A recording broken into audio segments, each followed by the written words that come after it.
How to add full screen function to Wistia video.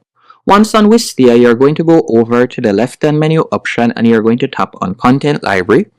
From there, you can either choose to add your video if you don't have the video uploaded as yet by tapping on Add in the top right hand corner.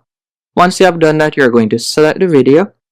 Then you're just going to tap on the video once more. After you have done that, all you'll need to do now is select Customize in the top left hand corner. Once you have tapped on Customize, you're going to tap on Controls, which is the third option from the top left hand corner.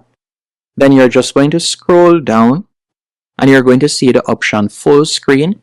You can tap on it and you want to ensure that it is ticked.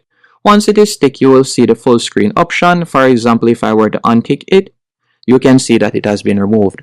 Once you have added the full screen option, all you'll need to do now, you could tap on Save in the top right hand corner to save the changes.